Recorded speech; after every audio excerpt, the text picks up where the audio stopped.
you have to sync the audio. Gotcha. Yeah, if you want to hold it. Perfect. Okay.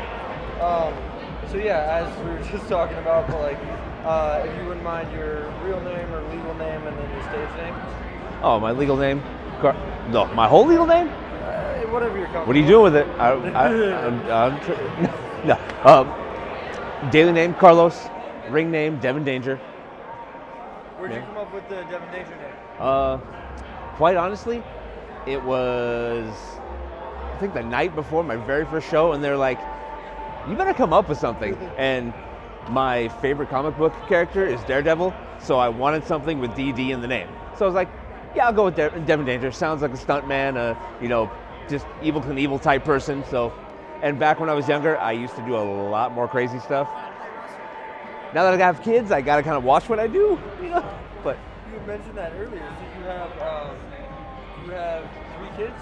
I have 3 kids, 3 boys. And so 3 boys as well. And you do this part, or you have another gig as well. I do have a day job.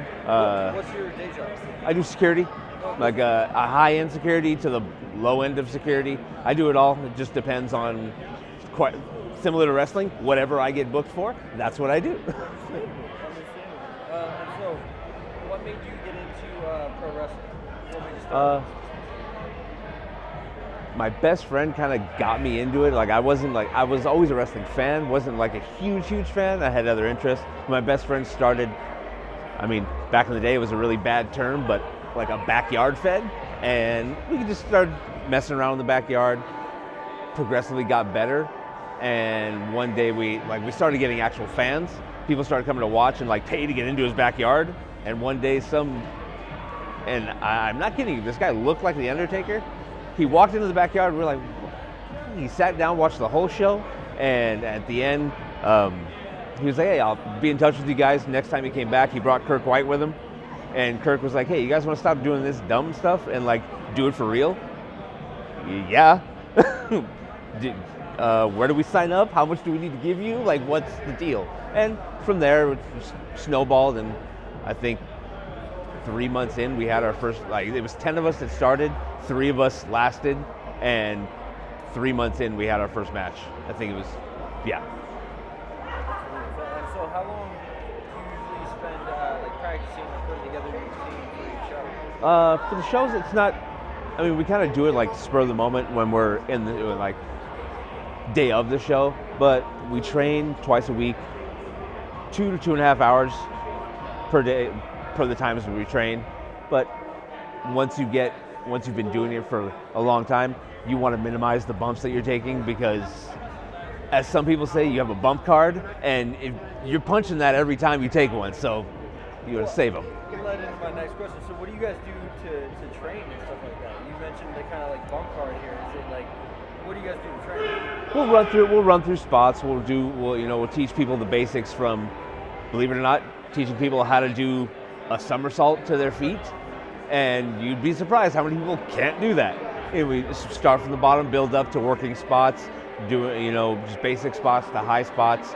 So teaching people whatever they have seen on TV or in live events like this, we teach them what they've dreamed of doing, and whether it's 450s, moonsaults, shooting stars, we'll teach them everything from the ground up. Just wherever you want to stop is where you pick that. If you're you don't want to go to the top rope, you don't got to. So the indie circle wrestling in the Bay Area is really starting to blow up. Yes. The Young Bucks, they're just sort of one of many. But how do you feel that sort of changed the nature of the circuit? It's changed it for the better. I think it's totally awesome that all these companies, BTW's been around for 20 years, and all the other companies, a few of them were around for just as long as BTW's been around, and now they're everyone's getting on the same platform, and everyone's putting on great shows. Everyone that lives here in the Bay Area, from where I live down towards the Central Valley, and up towards, and then people that live way up north have a number of options just where I know people that work 5 shows in a weekend. And that's a lot of shows, but it's great because they can get the exposure from and it's just that much more you can practice your craft. Yeah, I think it's wonderful. It's awesome. And it sounds like you guys do, like a lot of the new sort of routines and moves tend to come out during the shows and rather not in practice, right? Like, Yeah. interesting. And so like the shows become a way you can kind of sharpen your skill set. Yeah, I mean, there's no way. It's just like I played basketball all through college, and I'm a huge fan of basketball. It's just like basketball. You can never recreate game situations. So the more shows you work, whether it be in front of 5 people or 500 people, you're working a show, and the show with 5 people, way harder to work than the show with 500 people. Why is that? Because you have to entertain those 5 people out of a crowd of 500. If you don't entertain 5 people, how many more, So you can get away with it, but a show of 5 people, you better work your butt off because they're laser focused in on you. So it's a great way to sharpen your skills as opposed to just training, because training can get monotonous sometimes. And no matter who's teaching it or whatnot, it can get monotonous for some people. It's just some people learn better on the fly. And so have you noticed as the circuit's been getting a little bit bigger, have you noticed any serious changes or stuff that you like, stuff that you didn't like? No, I haven't noticed any serious changes. I mean, the business has always been the business. It's just, it has its peaks and valleys. It's just, there's so much more opportunity for everyone to get out and build their own brand. It's not as hard to, you're not sending VHSs to places anymore. You just upload it to YouTube, put it on Instagram, let's put it on Facebook, and anyone can build a fan base however they want to build it. And I think that's the biggest change and the most positive change is social media has impacted our business immensely, and it's made it easier for the quote-unquote weekend warrior to actually build a fan base and feel like he's one of the guys who does it for a living. That advent makes it, someone in Taiwan can watch your videos and believe it or not. It's wild. Yeah. Very well. Have you ever wanted, or do you want to go to WWE? How do you feel about working? I've wanted to, when I was younger, when I first broke into the business, I was like, yeah, that's my goal. I want to go there. And life happens. I had to go away from the business for a few years, had kids, getting married and stuff like that. So I've gone and come back 3 different times. This is my 3rd time coming back. I'm 2 years into this return, and it's going incredible. At this point, if it happened, awesome. If it doesn't, I'm fine with that. I love doing what I'm doing, being with the people that I'm around all the time. It's because all these people are my family, and I get to go home to see my family. And I bring, when I can, I bring all 3 of my boys to the shows. They sit and they love what I do. Their dad is their superhero, and it's great. And all 3 of them want to be wrestlers, and I am more than happy to teach all 3 of them when they're ready to do it. Well, and it brings up an interesting point. You mentioned the bump card. You guys take some bumps and bruises. How would you feel about your sons kind of having to take some of these bumps and bruises? I'm okay with it. I mean, at the end of the day, if they're going to do it if they want to, and I'm not going to stop them. I'm going to be like, yeah, if you want to do it, try it, see it. But Dad has a few things broken that don't work anymore, right? I have 3 toes that probably don't work. I mean, they're not going to function correctly ever again. So, but how did that one happen? Guy threw a drop kick, and my foot was straight up like this. He landed back first right on top of my foot, and it happens. It happens. Boy, it's. that is rough. Oh no, yeah, definitely.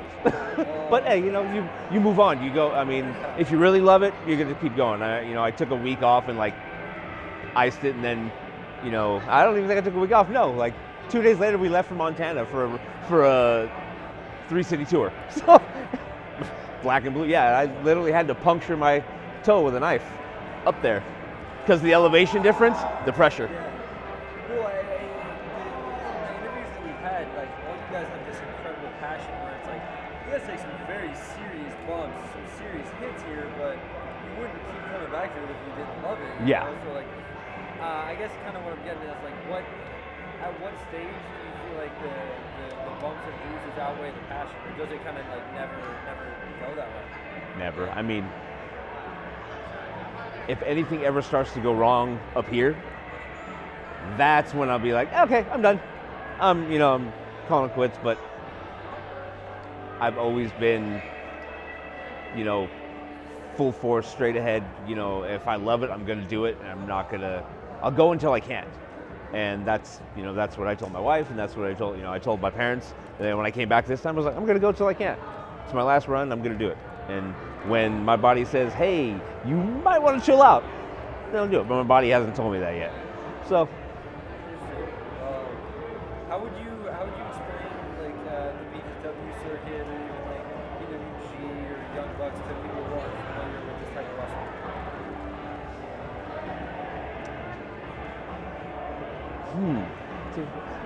I'd sum it up by saying it can be a life-changing experience.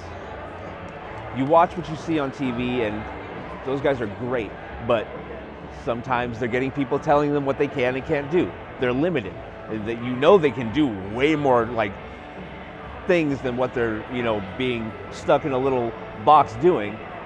On the indies, you get to see what they can't do.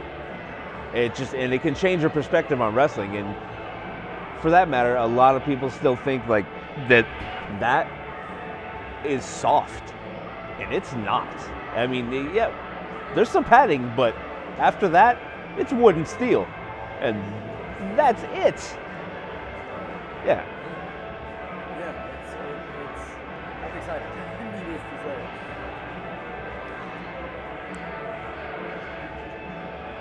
No, I haven't yet. Should I skip through it?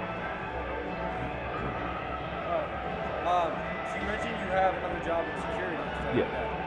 Is that by choice or because you got to pay the bills to start? I'd say I got to pay the bills, but security affords me flexibility to do this, and it helps that my best friend owns the company, and he's, whenever I gotta go wrestle, he's like, whatever, dude, go. You can come back to work whenever you need to. It doesn't matter. I've benefited from that greatly, because this time around I've been able to throw myself a lot more into this than I have in the past couple of times.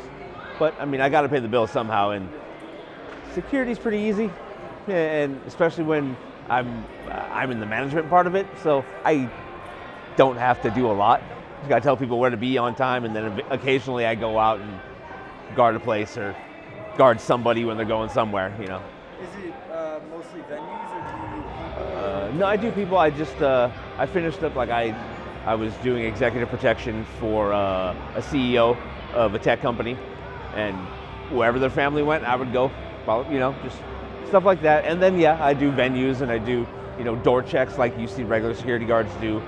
I patrol a small town sometimes when I feel like just not being home, or I want to go have some time alone or whatnot, and just patrol the town, and And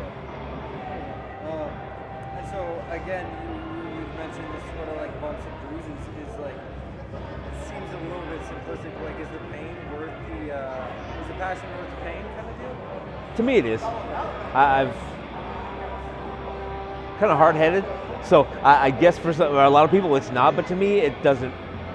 I don't feel the pain anymore unless I really hurt myself, unless it's an actual injury, and even then I'll keep going anyway. Like, my shoulder is thoroughly screwed right now, and there's probably something really wrong with it. I came down on I was expecting the move to go one way, and I went into a motion, and it went another way at the last second, so I came down, shoulder came up, and this hit first real hard. There's something screwy in there, but it's worth it to me. I mean, I only live once. I got one shot at this life thing. I'm gonna do what I love, and that's what I have kids for. They can take care of me when I can't move. No,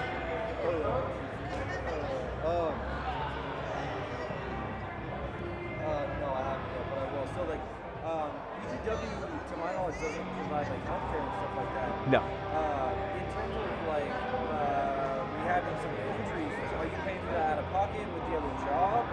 Yeah, out of pocket, and just if it's something really severe, like I have savings and I can take care of things. But minor injuries, like even the shoulder. Like you know, when I was in college, I took sports medicine and all that stuff. So like, I know the general things to rehab stuff, and it saves me a lot of money.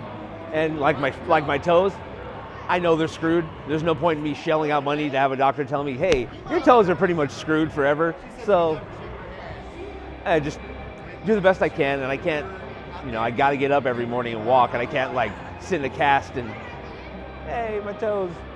Well, it's exhausting though. If you really love the sport, man, Yeah. you wouldn't come back to it. Oh yeah. And so the last one here, just Yeah. for a little help for us, would you be able to cut a promo in character? Cut a promo in character. Yeah. All right. Let's see. What's the name of your? What's the what?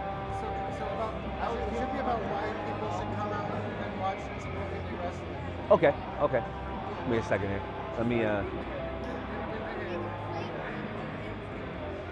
right.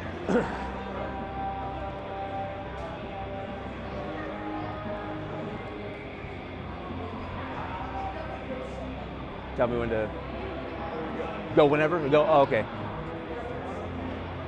Check it out, man. It's the stuntman Devin Danger. And if you're watching this, you've already made the first step in a life-changing experience. You need to get out and check out any indie show you can. You're gonna see some not household names on their way to becoming household names do some great things. They're gonna blow you away.